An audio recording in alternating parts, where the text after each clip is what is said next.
بالله من الشيطان الرجيم يا أيها الذين آمنوا كتب عليكم الصيام كما كتب على الذين من قبلكم لعلكم تتقون أياما معدودات الآية وقال الله تعالى شهر رمضان الذي أنزل فيه القرآن هدى للناس وبينات من الهدى والفرقان فمن شهد منكم الشهر فليصم সম্মানিত দিনী মুসলিম রোজাদার ভাতৃমণ্ডলী, আল্লাহ রাব্বুল আলামিনের প্রশংসা এবং প্রিয় নবী সাল্লাল্লাহু আলাইহি ওয়াসাল্লামের ওপর অসংখ্য সালাত ও সালামের পর আজ শনিবার পহিলা রমজান 1446 হিজরি মোতাবেক পহিলা মার্চ 2025 আমাদের ইসলামিক কালচারাল সেন্টার দাম্মামের যে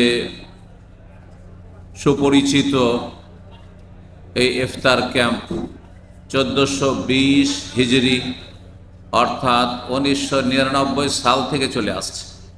দীর্ঘ 1999 থেকে এই বছরে আমরা 2025-এ আছি, অর্থাৎ দীর্ঘ 26 বছর ধরে দাম্মামে একটি খুব সুপরিচিত এবং প্রসিদ্ধ ইফতার ক্যাম্প, বরং গোটা সৌদি আরবে এত বড় ইফতার আয়োজন এবং এইভাবে সুন্দরভাবে পরিচালিত প্রত্যেকটি ভাষার জন্য ভিন্ন ভিন্ন ইফতার ক্যাম্প এবং সেখানে দাওয়াতের ব্যবস্থা, দিনের কথা শোনার এবং শোনাবার সুব্যবস্থা, সেখানে সাউন্ড সিস্টেম সুন্দর, কোনো রকমের গোলযোগ ডিস্টার্ব নেই এবং সেখানে খুব শান্তভাবে শান্ত পরিবেশে সেখানে দিনও শিখা হয়, ইফতার করা হয়। এই রকমের মজলিস সৌদি আরবে বা এই রকমের ইফতার ক্যাম্প সৌদি আরবে অন্য কোথাও আমার জানা নেই। আছে সংখ্যার দিক থেকে এই রকমের ইফতার ক্যাম্প আছে অন্য কিছু শহরে, বড় শহরগুলিতে, কিন্তু সেই জায়গাগুলিতে সমস্ত ভাষাভাষী একাকার হয়ে থাকে, যার ফলে সেখানে ওইভাবে দাওয়ার কাজ হয় না, দিনের কাজ হয় না। একই জায়গায় এক কোণাতে এক ভাষা আর একজন আলেম বসে আছে, আর এক কোণাতে আরেকজন বসে আছে, আর এক কোণাতে আরেকজন বসে আছে, আর তারপরে এখানকার আওয়াজ ওখানে গিয়ে পৌঁছেছে, ওখানকার আওয়াজ এখানে এসে পৌঁছেছে, যার ফলে তাতে সেই রকমের যেই রকম আশা করা যায় যে ফল হবে তা হয় না। কিন্তু আলহামদুলিল্লাহ আমাদের এখানে শুরু থেকেই এই ব্যবস্থাটি করা হয়েছে যে সাউন্ড সিস্টেম ঠিক আছে আলহামদুলিল্লাহ। ইফতার ক্যাম্প প্রত্যেক ভাষাভাষীর জন্য ভিন্ন। আপনারা হয়তো লক্ষ্য করেছেন আসার সময় আপনাদের ডানে বামে 7 ভাষায় ইফতার ক্যাম্প রয়েছে, 7 ভাষায়, আরবি ভাষা থেকে শুরু করে বাংলা, উর্দু, কেরালা, তামিল, ফিলিপাইনি, ইন্দোনেশি, এইসব ভাষায় এখানে আলহামদুলিল্লাহ আলোচনার ব্যবস্থা রয়েছে এবং প্রত্যেক ভাষার আলেম রয়েছেন এবং সবচাইতে বড় এবং সবচাইতে বেশি সংখ্যায় আমাদের বাংলা ভাষার ইফতার ক্যাম্প, বলুন আলহামদুলিল্লাহ। সুতরাং এখানে যেসব ভাইয়েরা আসবেন আশা করি কিছু দিন শিখার জন্য আসবেন, আসর পরে পরে আসার চেষ্টা করবেন, এসে 4টা থেকে 5টা পর্যন্ত একটু কোরআন শিখে নেবেন, কোরআন তেলাওয়াত করে নেবেন, শুদ্ধ করে নেবেন, মুখস্থ করে নেবেন ছোট ছোট সূরাগুলি যাদের মুখস্থ নেই, আর তারপরে 5টা থেকে ইফতার পর্যন্ত দোয়া করবেন, জিকির আজকার আপন জায়গা থেকে করতে থাকবেন, আর দিনই আলোচনা শুনবেন, উপকৃত হবেন, আমলে ভালো পরিবর্তন আসবে, আখলাক চরিত্রে ভালো পরিবর্তন আসবে এবং আল্লাহর হক সম্পর্কে আপনি জানবেন, মানুষের হক সম্পর্কে জানবেন এবং সবার হক আপনি যথাযথ আদায় করবেন। সেই তো ভালো মানুষ, যে প্রত্যেকের ন্যায্য অধিকার হক যথাযথ আদায় করে দেয়, সেই তো ভালো মানুষ। ভালো মানুষ হওয়ার জন্য খুব সহজ কথা, আপনার মালিক রবের হক আদায় করেন এবং আপনার চারপাশে যে সমস্ত মানুষরা বসবাস করছে, যে সমস্ত আল্লাহর মখলুক রয়েছে, তাদের হক আদায় করেন এবং তাদের মধ্যে সবচেয়ে বেশি কাছের মানুষ আপনার পিতামাতা রব্বুল আলমিনের পরে রাসূলুল্লাহ সাল্লাল্লাহু আলাইহি ওয়াসাল্লামের পরে আল্লাহর হক আদায় করেন, রসুলের হক আদায় করেন, বাপ মায়ের হক আদায় করেন, আত্মীয় স্বজনদের হক আদায় করেন, ছেলেমেয়ের হক আদায় করেন, আর স্ত্রীর হক আদায় করেন, স্বামীর হক আদায় করেন। এটি হচ্ছে ইসলাম। আর মুসলিম ভাই বোনদের হক আদায় করেন, দেশবাসীর হক আদায় করেন, প্রতিবেশী অমুসলিম রয়েছে তাদেরও কিছু হক রয়েছে, সেসব হক আদায় করেন। এই তো ইসলাম। জি, তো আল্লাহ রাব্বুল যেন ইসলামকে বোঝার তৌফিক দান করেন এবং আমাদেরকে হাসরের মাঠে আল্লাহ রাব্বুল যেন সম্মানিত করেন। আর লাঞ্ছিত অপদস্থ যারা জাহান্নামের দিকে যাদেরকে ঠেলে দেওয়া হবে, টেনে হেঁচড়ে নিয়ে যাওয়া হবে, ধাক্কা দিয়ে নিয়ে যাওয়া হবে, তাদের দলে আল্লাহ যেন শামিল না করেন। আল্লাহ রাব্বুল আলামিনের কাছে দোয়া করে এই রমজানুল মুবারক 1446 হিজরি মোতাবেক 2025-এ আল্লাহ আমাদেরকে যেন জান্নাতি হিসাবে কবুল করেন। বিশেষ করে যারা ইফতার ক্যাম্পে আমাদের সাথে আজকে হাজির হয়েছেন তাদের জন্য দোয়া করি। তাদের মধ্যে যারা ভালো মানুষ, মোটামুটি ফরজ ওয়াজিব আদায় করেছেন, 5 টাইম সালাত আদায় করছেন, আল্লাহ তাদের আরও বেশি তৌফিক দান করেন। আর যাদের 5 ওয়াক্ত নামাজে গাফিলতি আছে এখনো, আর আমাদের সাথে এখানে বসার সুযোগ হয়েছে, আল্লাহ তাদের জন্য পূর্ণ হেদায়েত নসিব করেন এবং সত্যিকারের মুসলিম আল্লাহর কাছে হওয়ার তৌফিক দান করেন। 5 ওয়াক্ত নামাজ আদায়ের মাধ্যমে, ফজরের সালাতের হেফাজতের মাধ্যমে। যেসব হারাম কাজ রয়েছে, যেসব হারাম কাজে বিভিন্ন মানুষরা বিভিন্ন হারাম কাজে জড়িত রয়েছেন, আল্লাহ সমস্ত হারাম কাজ থেকে আমাদেরকে কথা থেকে বেঁচে থাকার তৌফিক দান করেন, ভালো কথা ভালো কাজের তৌফিক দান করেন। আজকে প্রথম রমজানে আলোচনা করব আমরা একটি গুরুত্বপূর্ণ বিষয় নিয়ে, যেটি গোটা রমজানে কাজে আসবে। সেটা হচ্ছে যে রমজান মাস এসেছে, অন্য অন্য মাস যেমন আসে, কিন্তু রমজান মাস বাকি 11 মাসের মতো নয়। এই মাসের বেশ কিছু বৈশিষ্ট্য রয়েছে, গুণাবলী রয়েছে, যেগুলি আপনি অন্য কোনো সময়কালে মুহূর্তে পাবেন না। সুতরাং এই বৈশিষ্ট্যগুলি সম্পর্কে আমরা যত বেশি জানব, তত বেশি আমরা যখন দেখব যে এতে আমাদের ইহকাল পরকালে বহুমুখী লাভ রয়েছে, তখন আমরা কর্মজীবনে, আমলের জীবনে, ইসলামী জীবনে তৎপর হব, মেহনতি হব এবং অগ্রগামী হওয়ার চেষ্টা করব। সুতরাং আমি কয়েকটি পয়েন্ট আপনাদের সামনে আলোচনা করব। এই যে রমজান মাস শুরু হয়েছে, পহেলা রমজান শেষ হতে যাচ্ছে, প্রথম রোজা আমরা শেষ করতে যাচ্ছি। এই রমজান মাসকে আমরা, রমজান মাসের প্রতিটি মুহূর্তকে আমরা নেকির কাজে লাগাবো খুব বেশি বেশি। এর জন্য সহযোগী বিষয়গুলি কি হতে পারে, আমাদের সাপোর্ট কি হতে পারে, যেগুলি আমাদেরকে উৎসাহিত করবে, আমাদের মধ্যে উদ্যম উদ্দীপনা তৈরি করবে, আমাদের মধ্যে একটা ইন্টারেস্ট তৈরি করবে, মজা লাগবে। যত ভালো কাজ করবেন, যত আপনি ভালো কথা বলবেন, যত নেকি করবেন তত বেশি ভালো লাগবে, যত আমল করবেন তত বেশি ভালো লাগবে। কোন কোন দিকগুলি আমাদের মধ্যে থাকলে, অথবা আমরা আমাদের আপনার মস্তিষ্কে বসিয়ে রাখলে, আমাদের অন্তরে বসিয়ে রাখলে, আল্লাহ রাব্বুল যেন আমাদেরকে তৌফিক দান করেন। রমজান মাসের সিয়াম, রোজা আল্লাহ ফরজ করেছেন, এটি প্রত্যেক মুসলিমের জানা ফরজ। যেই ব্যক্তি কালিমা পড়েছে অথবা জন্মসূত্রে কালিমা লা ইলাহা ইল্লাল্লাহ পেয়েছে, মানে বাপ মা মুসলিম তাই আমি আপনি মুসলিম, সেই ব্যক্তির সাবালক হওয়ার আগেই জানা ফরজের রমজান মাসে রোজা তার উপরে ফরজ, নর হোক আর নারী। রমজান মাসের রোজাকে কেউ যদি অবহেলা করে, অস্বীকার করে, তুচ্ছ তাচ্ছিল্য করে, তাহলে সে মুসলিম নয়।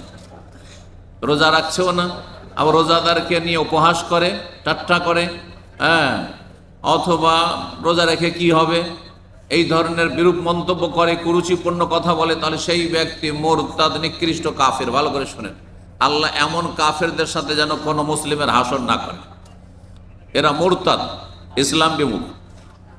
রমজানের রোজা বিশ্বাস করে যে ফরজ, কিন্তু হ্যাঁ, পেট পূজার জন্য ঘন ঘন খেয়ে অভ্যাস, ঘন ঘন পান করে অভ্যাস, রোজা রাখে না।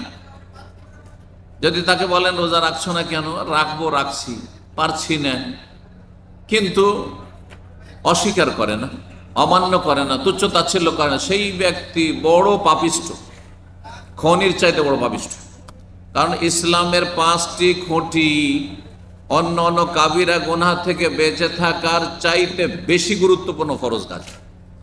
কারণ ইসলামে এগুলি স্তম্ভ, খুঁটি না থাকলে ঘর কি করে তৈরি হবে, খুঁটি না থাকলে আপনার ভবন কি করে দাঁড়িয়ে থাকবে, মোটেই থাকতে পারে না। সুতরাং ইসলামের যে 5টি খুঁটির একটি গুরুত্বপূর্ণ খুঁটি, স্তম্ভ হচ্ছে এই রমজান মাসের সিয়াম, রোজা। ফামান শাহিদা মিনকুমুশ শাহরা ফালিয়াসুম।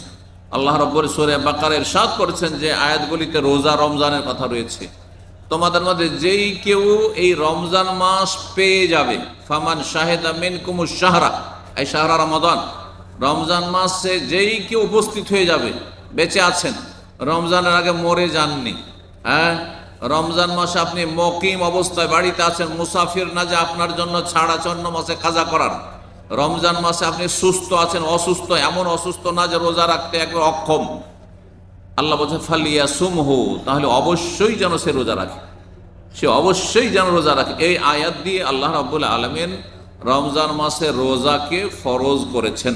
কারণ তার আগে আয়াতের শুরুতে রমজান সম্পর্কে আল্লাহ বলছেন শাহরু রমাদান আল্লাযী উনজিলা ফীহিল কুরআন, রমজান মাস এমন একটি মহত্বপূর্ণ মাস, এমন একটি গুরুত্বপূর্ণ মাস, এমন একটি ফজিলতের মাস, যেই মাসে কোরআনে কারীম নাজিল করেছেন আল্লাহ রাব্বুল, যেই কোরআন দিয়ে আমার মতো আপনাদের মতো অসংখ্য মানুষকে এই 1400 বছরের ইতিহাসে আর কিয়ামত পর্যন্ত বহু মানুষকে জাহান্নাম থেকে জান্নাতের রাস্তায় নিয়ে এসেছেন এই কোরআন দিয়ে। এই কোরআন মানার কারণে আবু বকর, ওমর, উসমান, আলী, হ্যাঁ, তারা জান্নাতের সার্টিফিকেট পেয়েছেন, সাহাবায়ে কেরাম জান্নাতের সার্টিফিকেট পেয়েছেন। এই কোরআন দিয়ে আল্লাহ রাব্বুল আলামিন নবী সাল্লাল্লাহু আলাইহি ওয়াসাল্লামকে সঠিক দিক নির্দেশনা দিয়েছেন যে কিভাবে আল্লাহর ইবাদত করতে হবে। ঘৃণা তো রয়েছে বাপদাদা ধর্মের উপর, মূর্তি পূজার উপর নবী সাল্লাল্লাহু আলাইহি ওয়াসাল্লাম প্রাকৃতিকভাবে, কিন্তু তিনি দিশেহারা যে কেমন করে তাহলে আল্লাহকে পাবো। এরা মূর্তি পূজা করে ওপরওয়ালাকে পাওয়ার চেষ্টা করছে, আমি আল্লাহকে কি করে পাবো? আল্লাহ বলছেন যে ওয়াজাদাকা দাল্লান ফাহাদা, তুমি দিশেহারা ছিলে, কোন দিকে যাব?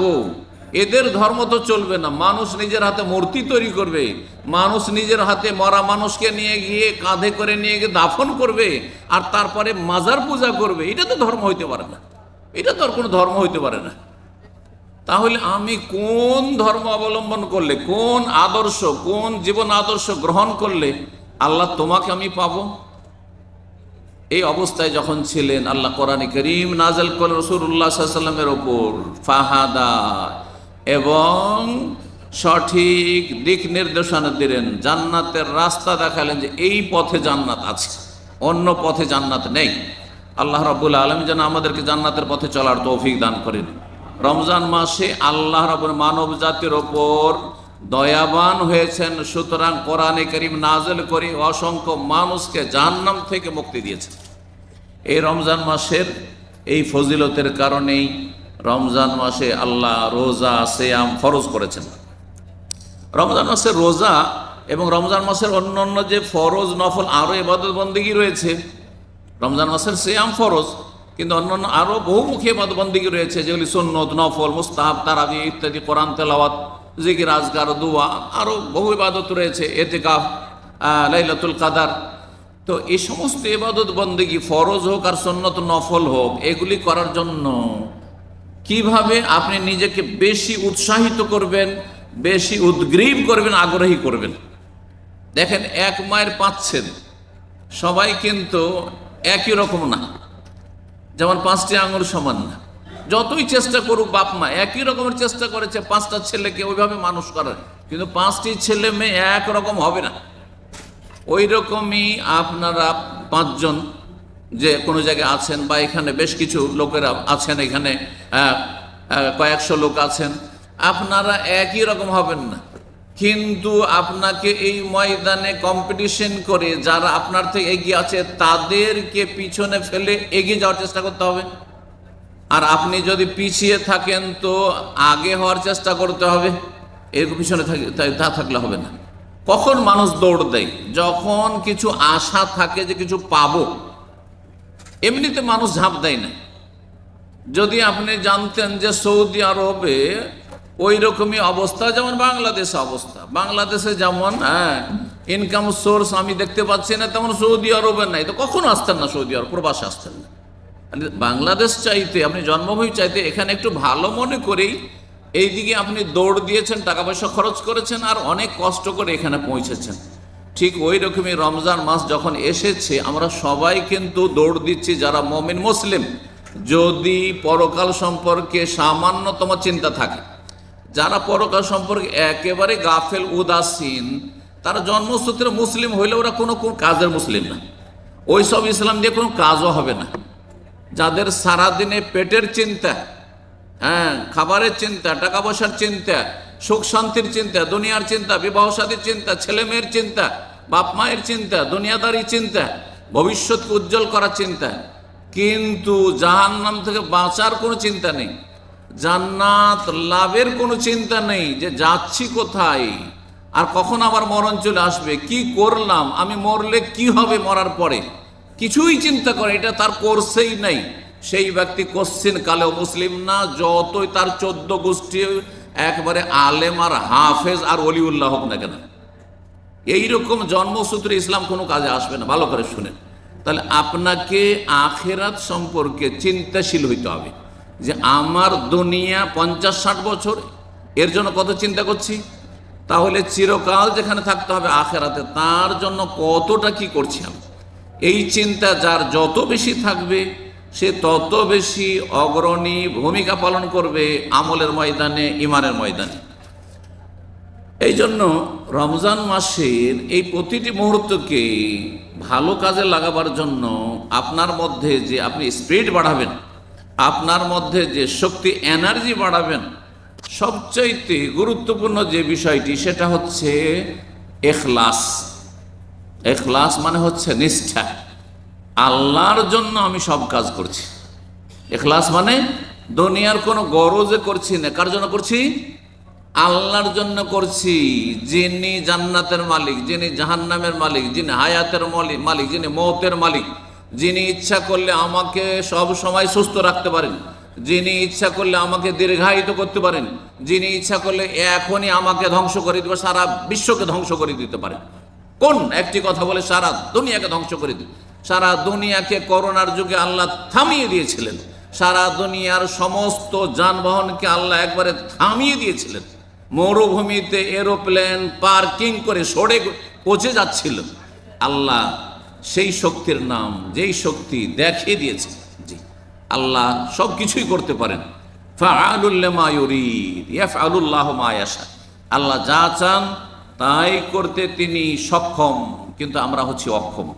সুতরাং আল্লাহর জন্য আপনি সব কাজ করবেন। রোজা রাখবেন কার জন্য? আল্লাহর সন্তুষ্টির জন্য, যে আল্লাহর কাছে বিশাল আকারের পুরস্কার পাব, যেই পুরস্কার, যেই নেকি কোনো ফেরেশতা লিখবে না, স্বয়ং আল্লাহ দেবেন। এবং আপনি আখিরাতকে সুন্দর করার জন্য করবেন, দুনিয়ার কোনো গরজে না। রোজা রাখি কিসের জন্য? সামাজিকতার কারণে না, কোনো সামাজিকতা নাই।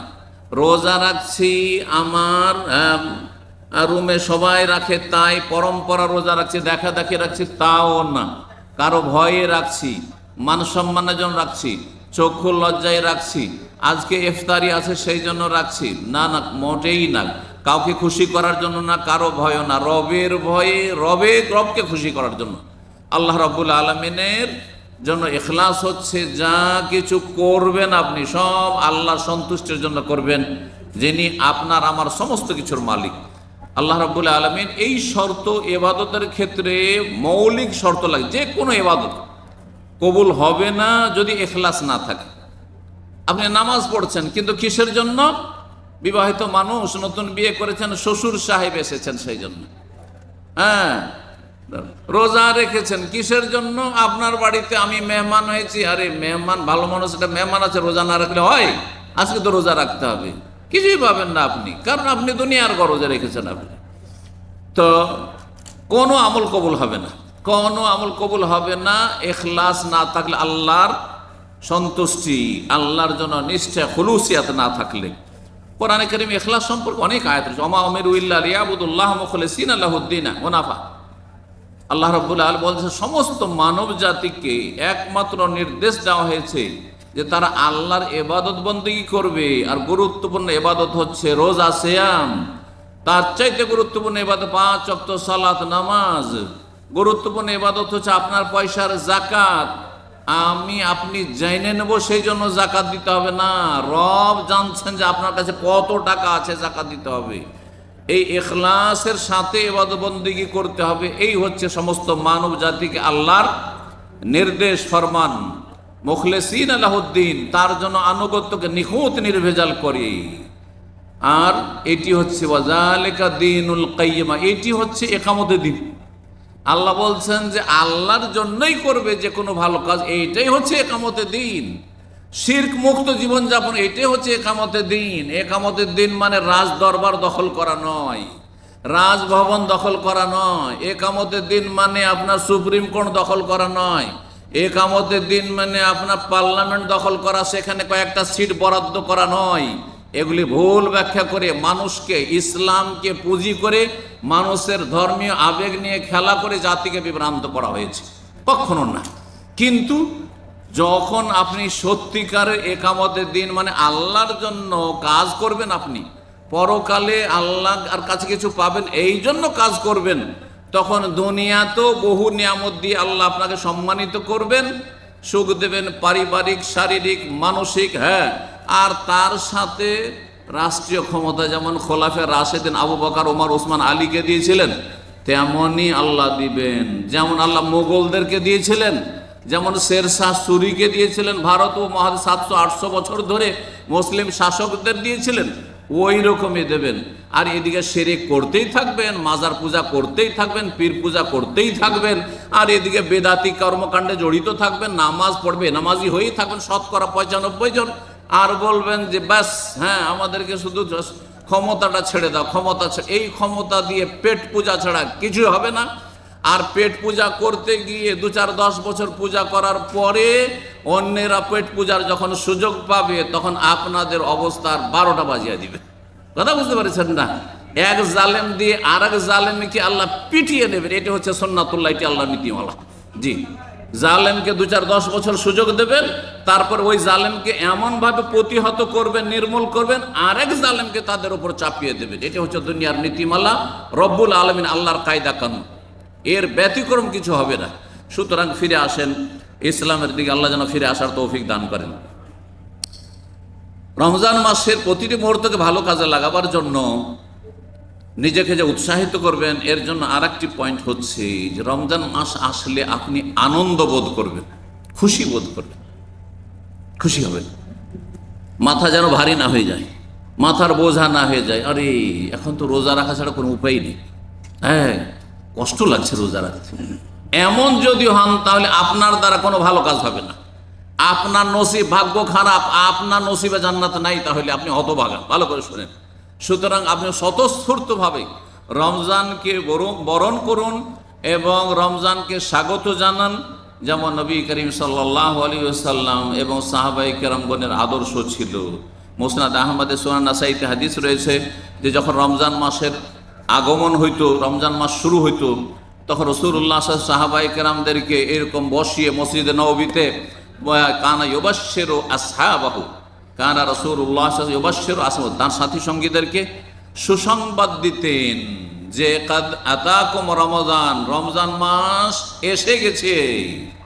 কারণ তখনকার মানুষরা লেখাপড়া জানতো না, তখন মানুষরা খবরই রাখতো না যে কখন শাবানের কয়দিন গেল আর কয়দিন বাকি আছে। এখন তো মাশাআল্লাহ শিক্ষার হার বেড়েছে। তখন শতকরা 1-2জনও লেখাপড়া জানতো না, উম্মিহীন তাদেরকে আল্লাহ কোরআনে কারিমে বলেছেন।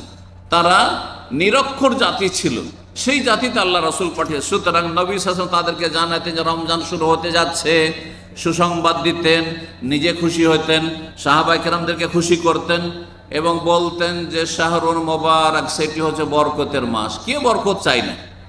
বরকত না থাকলে আপনার বেতন দিয়ে আর ব্যবসা দিয়ে কখনো সুখ শান্তি পাবেন না। আপনি আপনার দুনিয়ার কোনো ক্ষমতা দিয়ে সুখ শান্তি পাবেন না। বরকত প্রত্যেক জীবনের প্রতিটি ক্ষেত্রে আপনার বরকত লাগবে। আপনার মানসিক অবস্থায় আল্লাহর বরকত লাগবে, শারীরিক অবস্থায় আল্লাহর বরকত লাগবে যে রোগমুক্ত থাকবেন আপনি, পারিবারিক বরকত লাগবে যে স্ত্রী ছেলে মেয়েকে নিয়ে সুখে শান্তিতে কলহমুক্ত থাকবেন আপনি, আর সামাজিক বরকত লাগবে যে সমাজে আপনি নিরাপদ চলাফেরা করতে পারবেন আপনি। অর্থে, ধন সম্পদে, রুজি রোজগারে বরকত লাগবে, যে রুজিতে অভাব হবে না।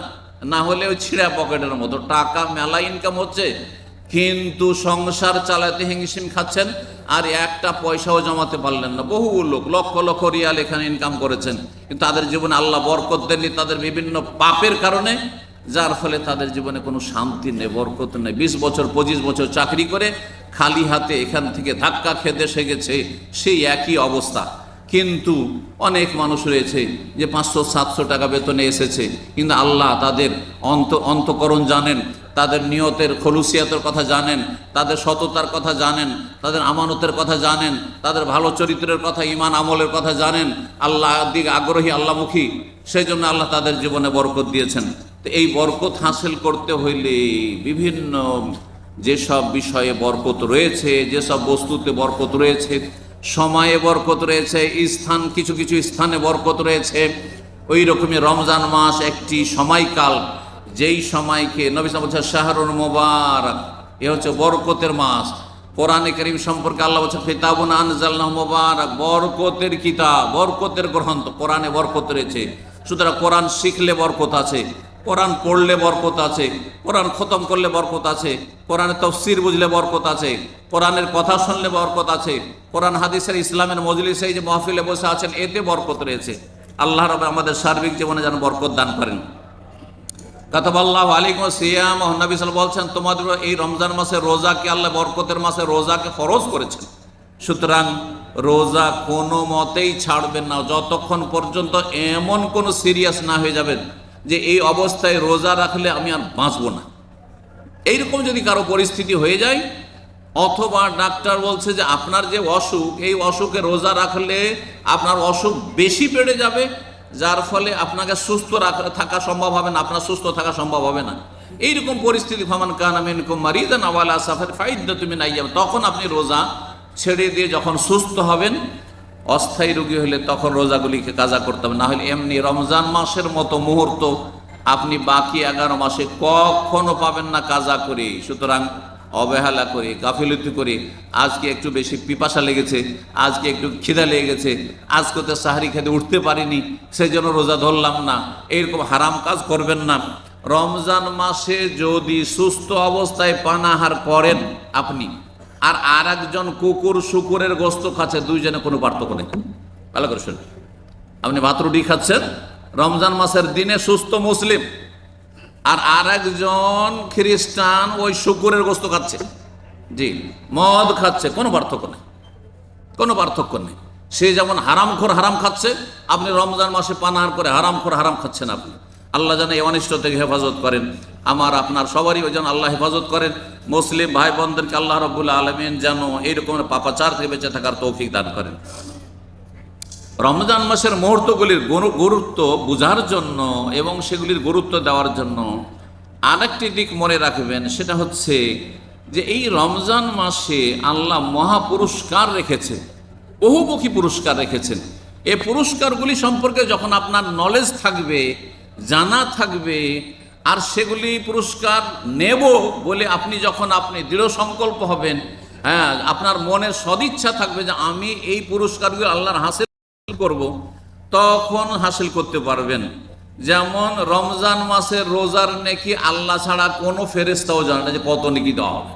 ফেরেশতাকে বলা হয়েছে অন্য অন্য সমস্ত আমলের নেকি একটা আমল করলে 10 থেকে 700 পর্যন্ত দিতে পারো, খুলুসিয়াতের ভিত্তিতে, তার বেশি নয়। তার মানে লিমিটেড জানা আছে যে 700 ম্যাক্সিমাম, এক রাকাত নামাজে 700 রাকাত পর্যন্ত পৌঁছবে যদি সবচেয়ে ভালো কোয়ালিটির নামাজ হয় আপনার, সবচেয়ে ভালো কোয়ালিটির দান খায়রাত যদি হয় আপনার, সবচেয়ে ভালো কোয়ালিটির হজ উমরা হয় তাহলে। কিন্তু রোজার ক্ষেত্রে আল্লাহ বলছেন হাদিসে, ইল্লাসিয়াম ফাইন্নাহু লি ওয়া আনা আজজি বিহি, রোজা একমাত্র আমার জন্য রাখা হয়, এটা লোক দেখানো বিষয় নয়। কারণ সবাই জানছে যে রোজা রেখেছেন, বাথরুমের ভিতরে ঢুকে পানি খেয়ে নিয়েছেন, কেউ জানতে পারবে? হ্যাঁ, নদীতে ডুব দিয়ে, পুকুরে ডুব দিয়ে পানি খেয়েছেন, কেউ জানতে পারবে? জানতে পারবে না। সুতরাং রোজা একমাত্র আল্লাহর জন্য মানুষ রেখে থাকে, আল্লাহর ভয় থাকলেই রোজা রাখা সম্ভব, না হলে মোটেই সম্ভব নয়। জি, তো এই রোজার নেকি স্বয়ং আল্লাহ রাব্বুল আলামিন দেবেন। একটি রোজা রাখলে সুন্নাত ছাড়া না, ফরজ ছাড়া সুন্নত নফলও যদি রোজা রাখেন, একটি রোজার ফজিলত সম্পর্কে নবী সাল্লাল্লাহু আলাইহি ওয়াসাল্লাম বলছেন, মান সামা ইয়াওমান ফি সাবিলিল্লাহ, কেউ যদি একদিন রোজা রাখে আল্লাহর সন্তুষ্টির জন্য, ফি সাবিলিল্লাহ আল্লাহর সন্তুষ্টির জন্য, এটি হচ্ছে একটি অর্থ। আর একটি হচ্ছে যে সে জেহাদের যুগে জেহাদের ময়দানে গিয়েছে আর সেখানে প্রতিকূল অবস্থায় সে রোজা রেখেছে, কিন্তু সেই পরিস্থিতি এখন নেই, সেই অবস্থা নেই। সুতরাং আল্লাহর সন্তুষ্টির জন্য কেউ যদি একটি রোজা রাখে, নবী সাল্লাল্লাহু আলাইহি ওয়াসাল্লাম বলছেন, বা'দাল্লাহু বাইনাহু বাইনান নারি 70 খরিফান, আল্লাহ তাকে জাহান্নাম থেকে 70 বছরের দূরত্বে রাখবেন। একটা রোজার বিনিময় হচ্ছে যে জাহান্নাম থেকে আল্লাহ কত দূরে রাখবেন? 70 বছর লাগবে জাহান্নামে যেতে, আপনি যেখানে অবস্থান করবেন, যেহেতু আপনি রোজা রেখেছেন একটি। তাহলে একটি রোজার এই যদি ফজিলত হয় তাহলে সবগুলি রোজা, তার মানে এই নয় যে রমজানের একটা রোজা রেখে বাস এই ফজিলত পাবেন না, আগে ফরজটা ঠিক রেখে অতিরিক্ত নফলের এগুলো ফজিলত রয়েছে। ফরজের ক্ষেত্রে কোনো ঘাটতি নেই, নফলের যে অতিরিক্ত ফজিলতগুলি রয়েছে এগুলি হচ্ছে অ্যাডিশনাল সাবজেক্টের মতো। অতিরিক্ত সাবজেক্ট যদি আপনি আসল সাবজেক্টে পাস করে, মূল সাবজেক্টে পাস করে নেন, তাহলে অন্য অন্য সাবজেক্টগুলি আপনার জন্য কি হবে? সহযোগী হবে, সেগুলি দিয়ে আপনার র্যাঙ্ক বাড়বে, ওই রকমই বিষয়টি। রমজান মাসে রোজা রাখলে এই রোজা আপনার আমার জন্য সুপারিশ করবে, যে রোজাদার তার জন্য রোজা হাসর মাঠে সুপারিশ করবে। রমজান মাসের আর একটি বৈশিষ্ট্য হচ্ছে রমজান মাসে জান্নাতের দরজা খুলে দেওয়া হয়, আর একটি বৈশিষ্ট্য হচ্ছে জাহান্নামের দরজা বন্ধ করে দেওয়া হয়, আর একটি বৈশিষ্ট্য আসমানের রহমতের দরজা রমজান মাসে খুলে দেওয়া হয়, আর একটি বৈশিষ্ট্য হচ্ছে রমজান মাসে রোজার অবস্থায় দোয়া কবুল হয়। আর বিশেষ করে আসর থেকে মাগরিব পর্যন্ত যত ক্ষুধার্ত হবেন এই সময়টা যদি আল্লাহর কাছে দোয়া করেন, দোয়া কবুলের খুবই বেশি চান্স রয়েছে। সময় শেষ হতে যাচ্ছে, সুতরাং এখানে এই দোয়ার পয়েন্টে আমি শেষ করছি, এই সময়টা বেশি বেশি দোয়া করেন। আর আজান হলেই বা ঘোষণা হলে আপনারা ইফতার করবেন। আল্লাহ রাব্বুল আলামিন আপনাদের সিয়াম কিয়াম যেন কবুল করেন, তারাবি পড়ার তৌফিক দান করেন, 5 টাইম নামাজ পড়ার তৌফিক দান করেন, আপনার সিয়াম পালনের রোজা রাখার তৌফিক দান করেন, গুনাহ থেকে বেঁচে থাকার তৌফিক দান করেন, হারাম নাজায়েজ থেকে বেঁচে থাকার তৌফিক দান করেন, এবং আল্লাহ রাব্বুল সমস্ত নেক আমলে আমাদেরকে আগে ভাগে অংশ নেওয়ার তৌফিক দান করেন। আর ফরজ ওয়াজিবে যেন কোনো ঘাটতি আমাদের জীবনে না থাকে, কাবিরা গুনাহ যেন আমাদের দ্বারা না হয়। আল্লাহ রাব্বুল এই রকমের ঈমান আমল আমাদেরকে যেন দান করেন। ওয়া সাল্লাল্লাহু আলা নবিয়িনা মুহাম্মদ ওয়া আলা আলিহি ওয়া সাহবিহি আজমাইন।